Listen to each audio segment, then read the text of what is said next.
오늘 저희들이 살펴볼 성경의 인물은 하박국이라는 사람입니다. 하박국에 대해서는 그렇게 자료가 많지 않고요. 성경도 하박국, 이 소선지서에 있는 하박국 이 예언서 외에는 특별히 하박국에 대한 기록이 많지 않아요. 성경학자들의 어떤 연구 자료나 이런 부분에서도 하박국은 굉장히 열악한 인물 중에 하나입니다. 그런데 이 하박국 선지자를 좀 살펴보려고 하는 이유는 오늘 저희들이 당한 현실과 좀 어떤 일맥상통하는 그런 부분들이 있지 않나. 그러니까 하박국 선지자가 당했던, 그래서 그 현실을 놓고 하나님께 기도했고 하나님을 붙들었던 그 시대와 오늘 우리 시대가 좀 큰 견지에서 좀 같지 않나라는 그런 생각이 좀 들었고요. 그래서 오늘 하박국 선지자를 좀 더 살펴보면서 그의 삶의 태도 혹은 그의 신앙의 자세를 좀 저희가 한번 교훈 삼아 보려고 합니다. 하박국 선지자는 어떤 선지자로서의 활동을 한 부분도 있지만 본연의 그의 직무, 그러니까 요즘 저희들이 뭐 본캐, 부캐 얘기하는데 본 캐릭터는 찬양대의 그 일원이었다라고 추정을 하고 있습니다. 좀 더 이제 좀 연구하시는 분들은 그 찬양대의 지휘를 맡은 사람이 아니었겠냐라고 이야기를 하고 있죠. 이유를 좀 대는 것들에 대해서 제가 좀 살펴보니까 저희가 이제 이 하박국 마지막에 이 노래는 지휘하는 사람을 위하여 내 수금에 맞춘 것이다라는 그 표현이 있습니다. 그 하박국이 마지막에 감사 고백을 하고 찬양시를 하면서 당시에 성전에서 어떤 시편을 부를지, 어떤 찬미가를 부를지 결정하는 어떤 권한이 이 찬양대 지휘자에 있었다라는 겁니다. 그래서 그 지휘자를 본인으로 보고 그 악기에 맞춘 노래를 채택하거나 어떻게 보면 만들 수 있는 사람이라면, 그 정도 권한이라면 찬양대를 지휘하는 지휘자가 아니었겠냐라고 조심스럽게 이제 추정을 하는 거죠. 그래서 보면은 이분이 그러니까 레위인으로서 어떤 그 찬양대의 직무를 맡은 사람이다 보니까 여느 선지자들의 그 선지서 그 내용과는 좀 패턴이 다르다는 것을 저희가 보게 됩니다. 일반적으로 그 예언서, 선지서는 보통 책망을 하고 권면을 하고 또 위로를 하고 하나님의 소망을 제시를 하는 그런 패턴으로 보통 다 이루어지는데 하박국서는 좀 특이한 패턴을 갖고 있죠.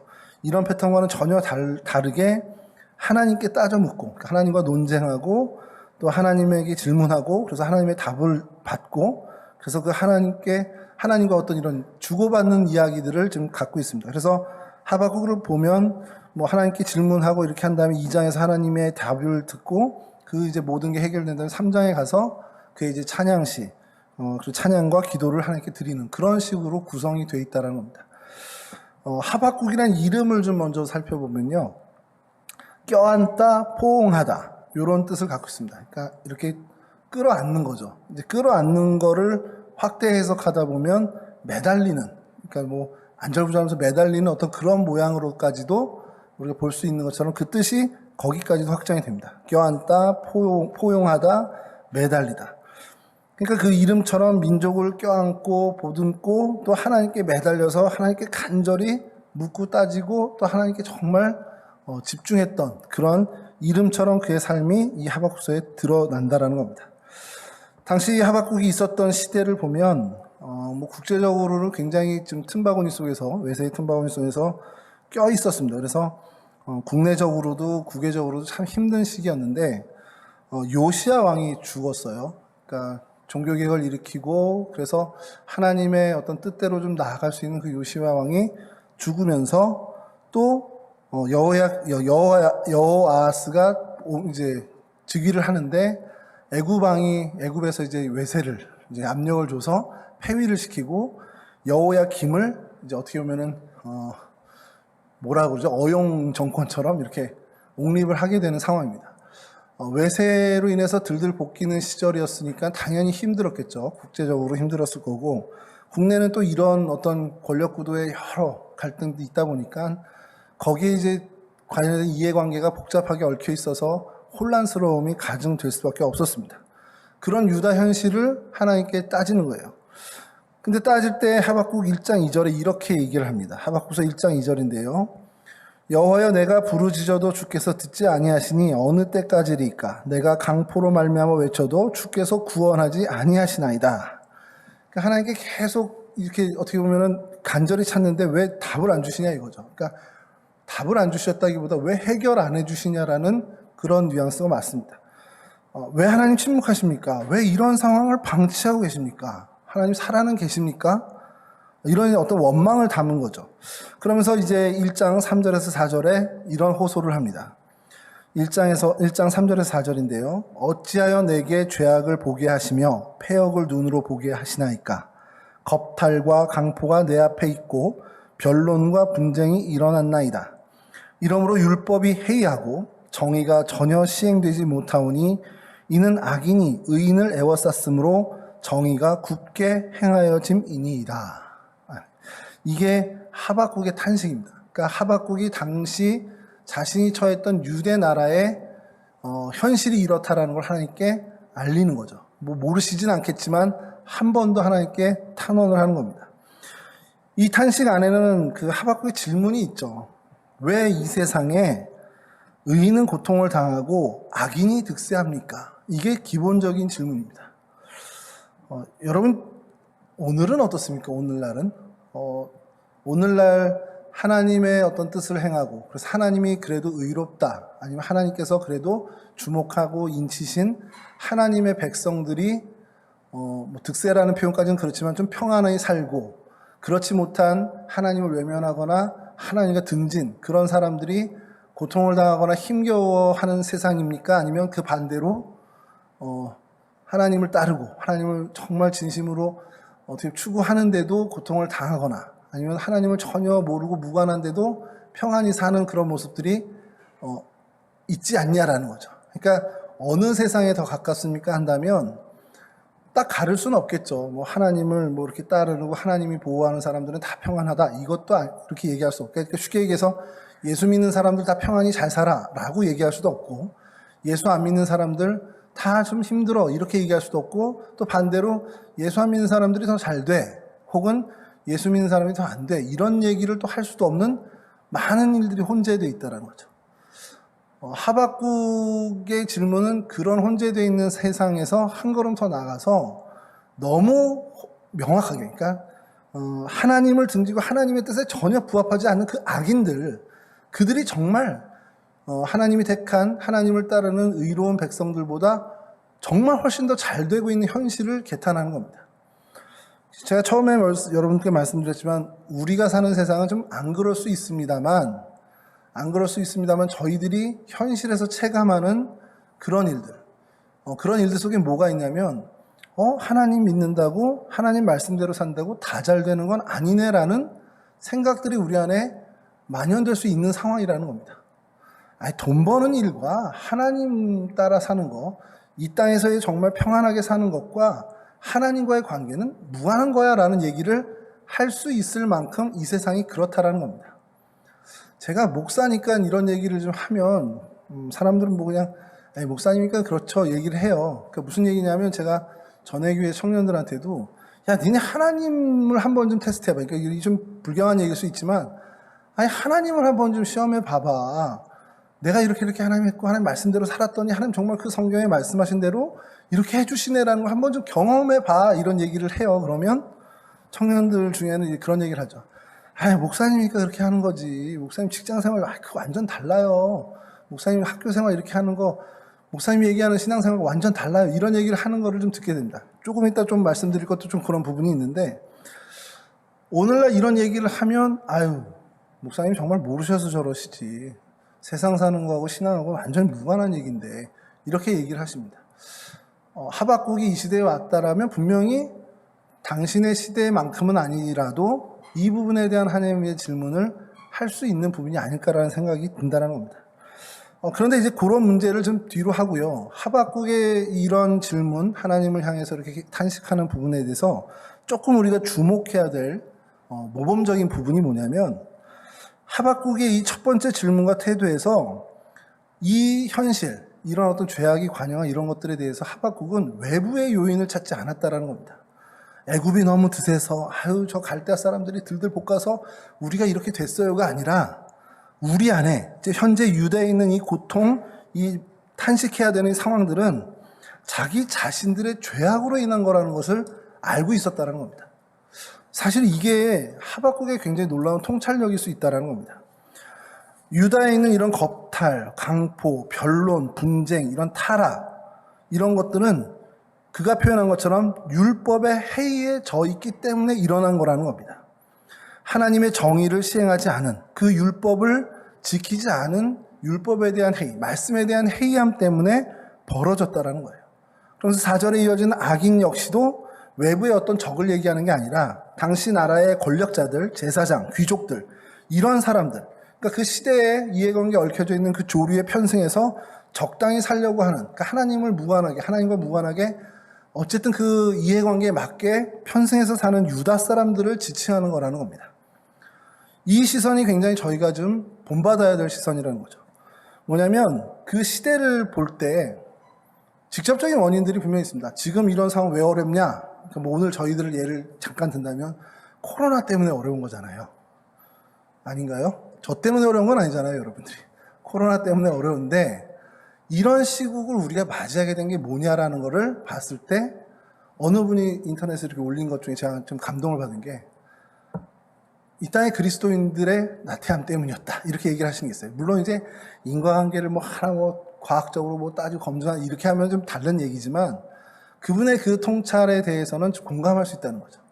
우리가 하나님 앞에서 정말 안일했던 부분이 있었고 하나님이 우리가 모여서 예배하고 한 이런 것들에 대해서 소중함이 사실 없었던 그런 것들이 분명히 있다는 겁니다. 저도 반성하고 있는 부분이지만 참 그동안 하나님께서 우리에게 주신 것들이 참 은혜였는데 그 은혜를 너무 당연시했던 부분이 분명히 있었고 이제 그것이 얼마나 소중한지를 깨닫게 돼가는 과정이다 보니까 이거 하나님이 이 크리스찬들을 뭔가 회복시켜주고 뭔가 다시금 일깨우시기 위해서 이런 상황을 주셨다라고 하는 그 통찰이 사실 공감이 된다라는 겁니다. 하박국도 그랬다라는 거예요. 유다 민족들이 어려움을 겪는 이 모든 것들이 애굽에서 너무 힘센데 갈대 사람들이 일어나가지고 애굽을 치면서 그 끼인 상황에서 유대가 힘들어지고 요시야 왕이 죽고 이런 것 때문일 수도 있지만 그게 직접적인 원인이지만 그것보다 우리가 말씀에 해이했기 때문에 하나님의 말씀을 뜻을 준행하는 데에 게을렀기 때문에 이 일이 일어났다는 것을 바라봤다라는 겁니다. 사실 그러니까 이 시대에 우리도 그리스도인들이 가져야 할 통찰력이 이런 부분이라는 거죠. 죄악이 관영하고 부정부패가 있고 고통받는 사람들이 주변에 있다. 그러면 그것에 대해서 우리가 책임감을 갖는 그런 통찰을 갖고 하나님 앞에 나가야 된다는 거죠. 죄악도 관영하고 부정부패도 온갖 판치고 고통받는 사람 주변에 가득한데 그런 시대 조건이 하나도 없이 그냥 나 혼자 내 가족 잘 지내고 있으니까 괜찮아 라고 무관심하고 한다. 나만 잘 되는 것, 나만 출세하는 것을 생각하는 그 그리스도인은 오늘 하박국이 얘기하는 그 하나님의 회복, 하나님의 부흥 혹은 하나님의 정의는 절대 이해할 수 없다라는 겁니다. 그리고 그가 절규하는 그 절규도 전혀 공감하지 못하고 그가 안타까워하는 그 안타까움을 같이 공유할 수 없게 된다는 거죠. 그러니까 이게 국가적으로나 사회적으로나 아주 거창하고 확대하지 않다 하더라도 하박국의 질문이 오늘 우리의 질문이 돼야 한다는 거죠. 하나님 왜 세상이 이렇게 됐죠? 하나님의 정의가 하나님의 선하심이 이렇게 드러나지 못하는 왜 이런 시대가 됐죠? 왜 하나님 악인들이 저렇게 득세하는 이런 시절을 우리가 맞이하고 있죠? 왜 이런 상황 속에 하나님 여전히 침묵하고 계시죠? 라는 질문이 오늘 우리의 질문이 돼야 한다는 겁니다. 왜냐하면 그 질문을 갖고 하나님 앞에 갈 때에 하나님이 주시는 답을 얻고 이 시대 속에서 진짜 그리스도인이 이렇게 살아야 되는구나라는 것을 깨닫고 살아갈 수 있게 되기 때문이라는 거죠. 인간적인 생각으로 납득이 안 되고 또 원망할 수밖에 없는 상황이 우리 일상에 사실 많이 일어나고 있습니다. 도대체 이게 왜 이런 일이 일어나지? 물론 나에게도 그런 일이 일어나지만 내게 일어나지 않는다 하더라도 도대체 이런 일이 왜 일어나지? 라는 그 일들이 사실상 우리의 현실에서 일어나고 그에 대한 해답을 하나님께 우리가 물어야 된다는 거죠. 이런 하박국의 첫 번째 질문에 대해서 하나님이 답을 하시는데 이 답이 되게 하박국의 기대와는 너무 의외의 답을 하나님이 주시는 거예요. 하박국 1장 5절에서 6절인데요. 제가 좀 읽어드리겠습니다. 여호와께서 이르시되 너희는 여러 나라를 보고 또 보고 놀라고 또 놀랄지어다. 너희의 생전에 내가 한 가지 일을 행할 것이라.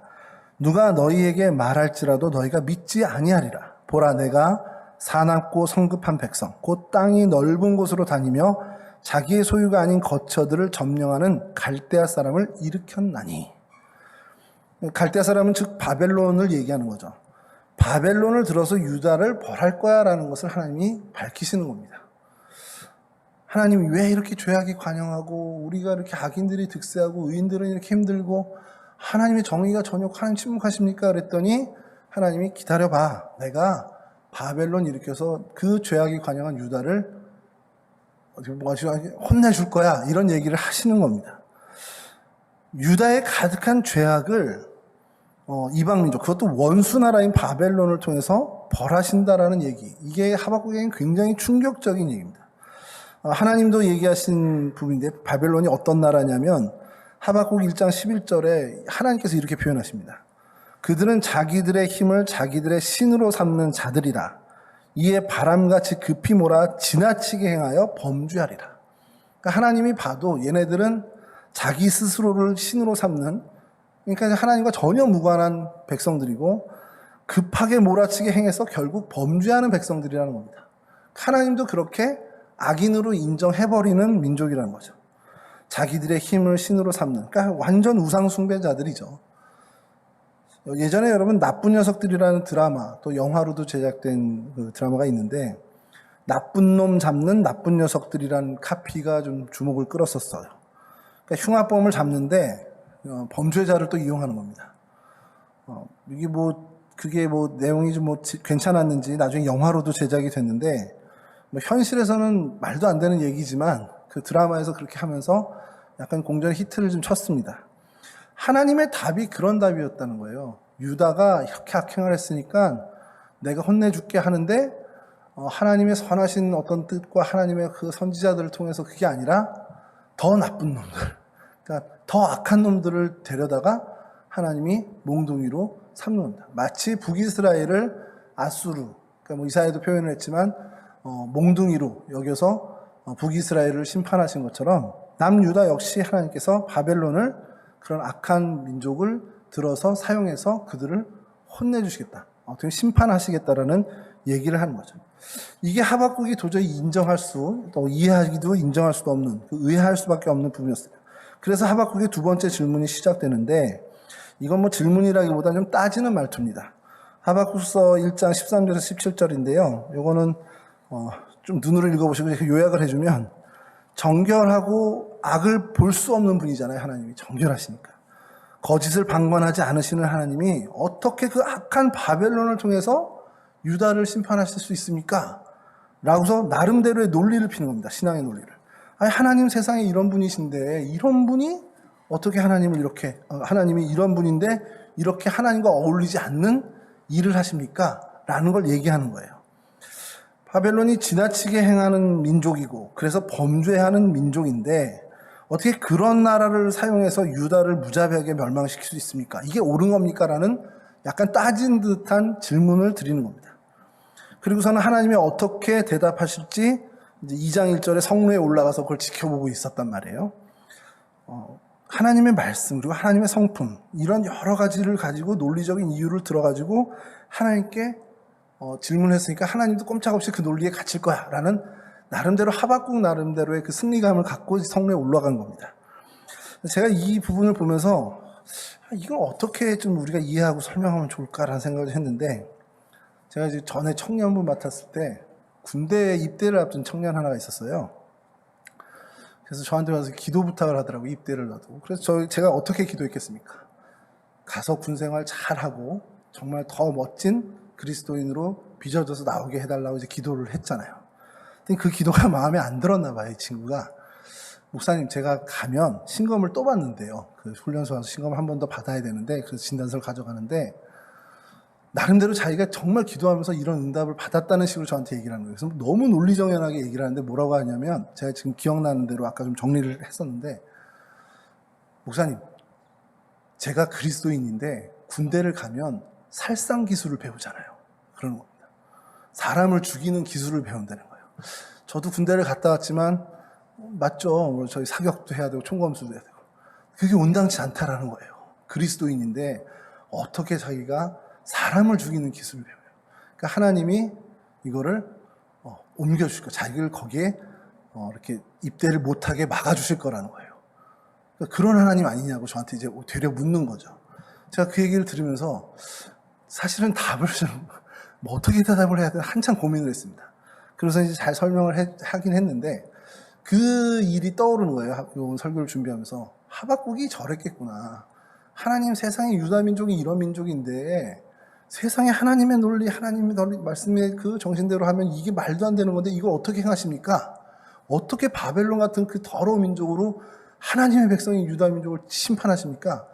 이게 그의 논리가 딱 정연한 거예요. 그러니까 자기 깐에는 이 논리라면 하나님 절대 하실 수 없는 건데 라고 하는 거죠. 그 친구가 나중에 이제 군대를 갔어요. 갔는데 휴가를 나가서 휴가라가 아니 편지가 왔는데 저한테 한번 얘기해요. 자대 배치를 이제 앞두고 있는데 어디 사단까지 갔대요.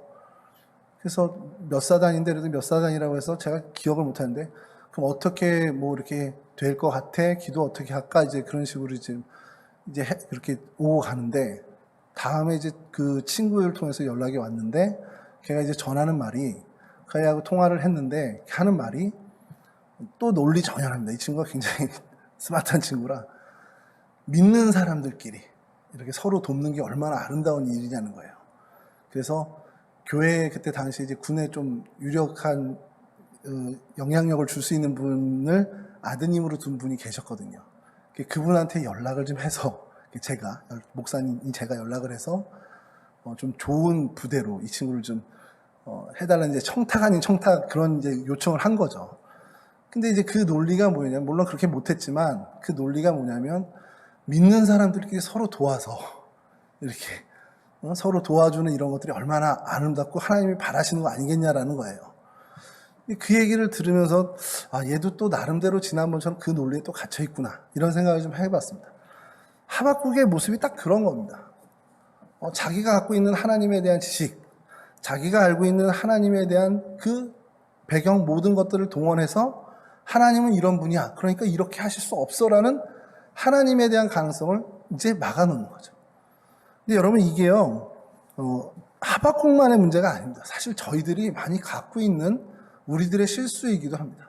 내가 아는 하나님이 다예요. 그래서 다른 사람들이 알고 있는, 다른 사람이 경험한 하나님은 틀린 거라고까지 단정하는 그런 오류를 저희들이 범할 때가 있습니다. 하박국이 오늘 1장에서 하나님 앞에 따지면서 성루에 올라가서 기다릴 때의 자세가 바로 이런 자세였습니다. 이건 있을 수도 없습니다. 어떻게 바벨론 같은 저런 극악무도한 인간들을 사용해서 하나님이 택하신 이 선한 백성들, 아무리 잠깐 죄를 졌고 잠깐 말씀에 회의했지만 이런 사람들을 심판할 수 있냐? 그 논리에 꽉 사로잡혀서 그건 벌어져서는 안 되는 일입니다. 벌어지면 오히려 하나님한테 항명할 만한 그런 자세를 갖고 있다는 거죠. 그래서 하나님께서 2장 전체를 통해서 답을 해주신 겁니다. 바벨론이 선하거나 의롭기 때문에 사용하는 것이 아니라는 게 그 답의 내용입니다. 그리고 그렇게 다른 나라를 노력하고 부당한 이득을 취한 이 바벨론 역시 그에 상응하는 대가를 치르고 하나님 역시 그들을 멸망시킬 거라는 하나님께서 답을 주신 거죠. 그 답을 이제 2장에서 하나하나 다 해나가는 그 얘기를 하박국이 다 듣고 있는 거죠. 들으면서 그가 바뀌는 것이 자기가 알고 있던 그 하나님이 아니라 그것 넘어서는 더 크신 하나님을 경험하게 된 겁니다. 역사를 주관하신 하나님, 그 모든 경륜 가운데 하나님의 선한 일을 이루시는 하나님을 깨닫게 된 거라는 거죠. 물이 바다를 덮음같이 여호와의 영광을 인정하는 것이 세상에 가득할 것이라는 그 하나님의 때를 이 하박국이 보게 되고 깨닫게 되었다는 겁니다. 그러니까 하박국이요, 아까 그 말씀드린 것처럼 유다 백성들의 이 문제가 외부에 있는 게 아니라 내부에 있다는 것들을 볼 수 있는 그 통찰력은 탁월했지만 전체적인 역사를 꿰뚫어 보는 그런 통찰력에서 부족했는데 이 하나님의 답을 들으면서 그가 하나님 말씀을 수용하고 하나님 말씀을 인정하는 과정에서 그 역사, 하나님의 전체적인 경륜을 바라보는 통찰력도 갖게 됐다는 겁니다. 그러니까 짧은 호흡이 아니라 긴 호흡으로 이 하나님의 역사를 바라봐야 된다는 것을 알게 됐다는 거죠. 여러분, 그러면 오늘 저희들은 어떠냐는 거예요. 저희들은 정말 긴 호흡으로 하나님의 경륜을 바라보면서 하나님의 뜻이 이루어지고 또 하나님의 그 때를 기다리고 찾고 있느냐라는 거죠. 지금 당장의 상황, 그 어려움, 이것들을 보고서 판단하는 일이 저희들에게 많지 않냐라는 거예요. 짧은 내 인생 제가 뭐 살아야 얼마나 살았겠습니까? 그 몇십 년 살았다고 나 오래 살았으니까 많이 경험했으니까 나도 알아라는 그런 자만을 가지고 내가 경험해 봤더니 이래 라고 하나님을 너무 단정짓거나 이런 내가 경험하고 있는 상황들 속에서 이건 이렇구나, 이건 하나님 뜻이 아니구나, 이건 하나님 뜻이구나라는 하는 그런 부분들은 혹시 있지 않냐라는 거예요. 우리가 해야 될 것은, 중요한 것은요, 이런 어떤 긴 호흡을 가지고 결국 하박국이 어떻게 바뀌어갔느냐를 좀 보면서 그 자세를 가져야 된다는 거죠.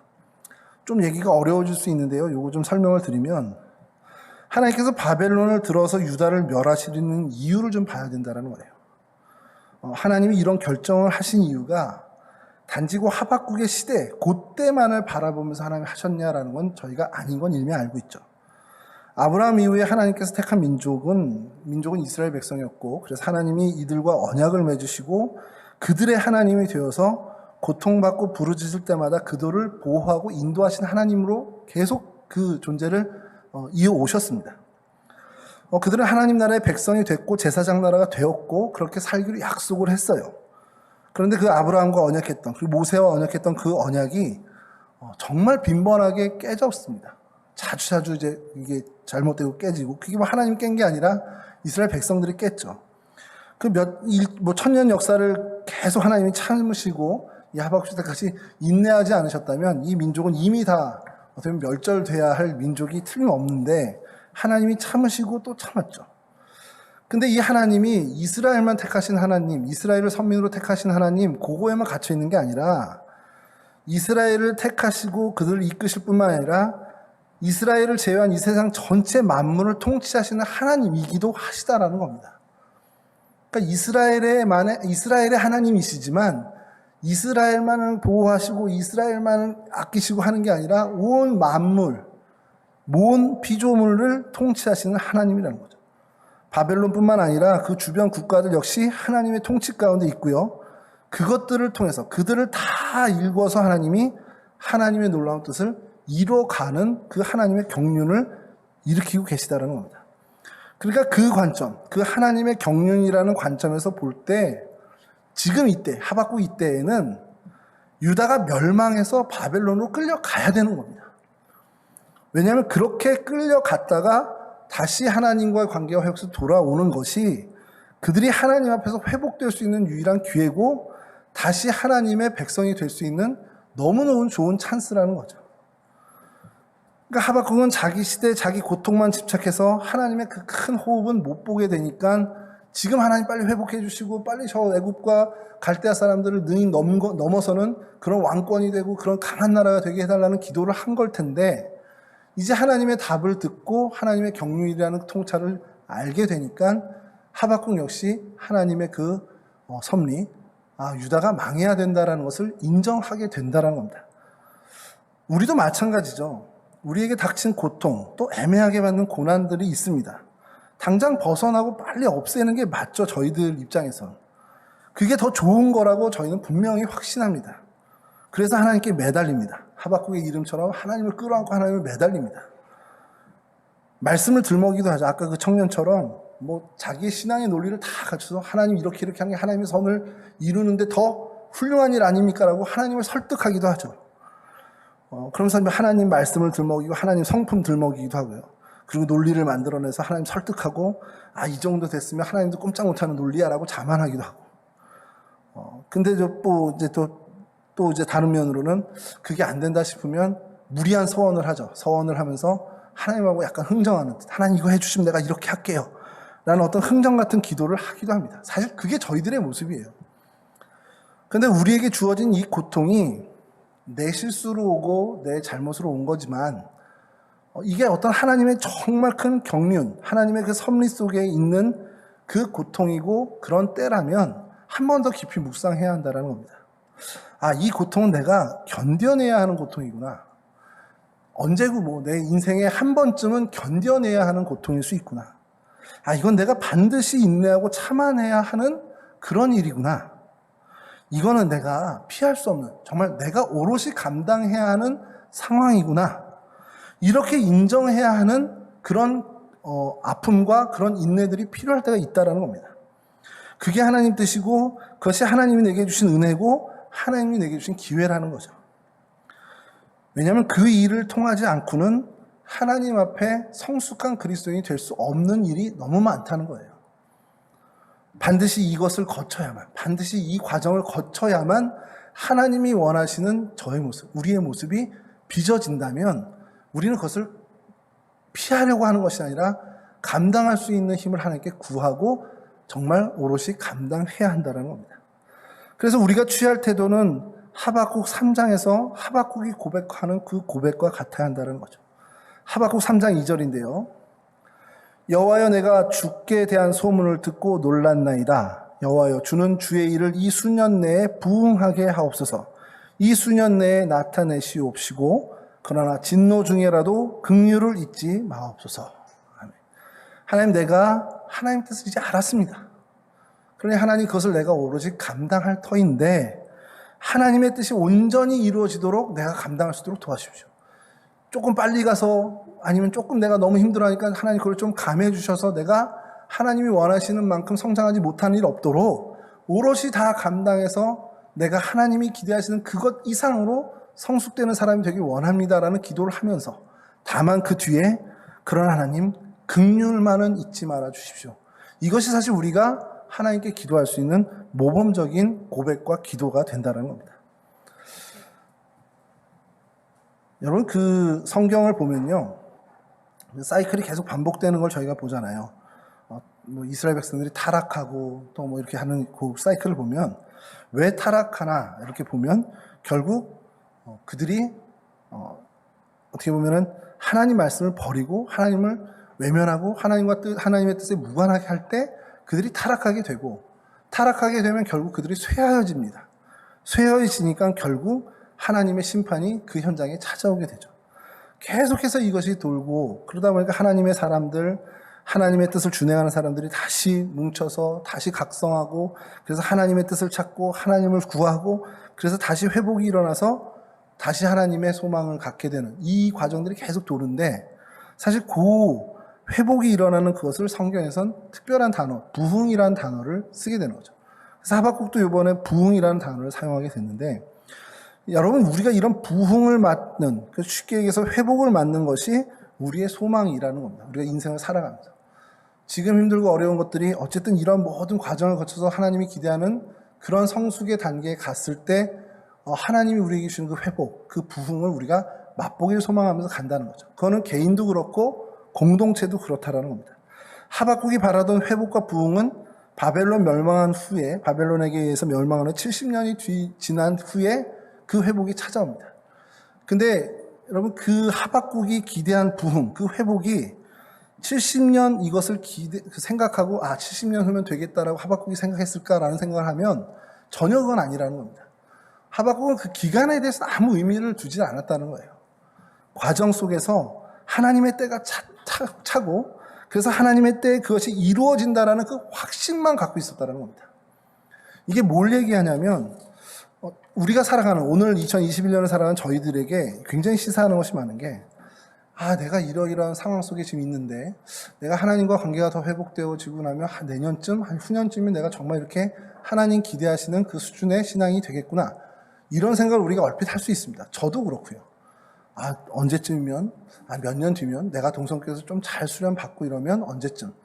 근데 그것과는 하나님은 아무 상관이 없이 한다는 거예요. 하나님은 그냥 하나님의 때가 되는 그때에 너를 완전히 하나님이 회복시켜 줄 거야. 하나님의 때가 되는 그때에 하나님이 하나님의 일을, 분명히 나를 향한 하나님의 일을 이루실 거야라는 그 확신을 갖고 있냐 없냐만 하나님은 물으신다라는 거예요. 이게 뭐 1년이 될지 2년이 될지 당장 내일이 될지도 모르지만 하나님의 때가 분명히 있다, 하나님의 때가 분명히 온다, 이런 것들에 대한 소망을 잃지 말라라는 겁니다. 짧게 기대하다가 늦어지면 괜히 실망하고, 길게 잡았는데 갑자기 찾아오게 되면 그것 때문에 뭐 반가워하고, 이런 것이 아니라 분명한 하나님의 때에 하나님이 분명히 이루신다라는 그것만을 믿는 그런 그리스도인이 되라라는 것을 이 하박국이 시사해 준다라는 겁니다. 이건 개인뿐만 아니라 공동체도 마찬가지인데, 우리 동성교회를 향한 하나님의 뜻이 있고 이 동성교회를 통해서 하나님이 뭔가를 이루시려고 하는 그 모든 일들, 하나님의 때에 하나님의 그때가 뭐 언제다, 딱 우리 동성교회를 딱 이렇게 하실 거야, 이런 게 아니라 하나님의 때가 항상 우리의 행보 속에 있고 그때에 맞는 하나님의 뜻이 항상 이루어진다는 걸 저희는 믿고 나가야 된다는 겁니다. 아, 이거 왜 이렇게 됐지? 이건 뭐지? 하나님 정말 계셔?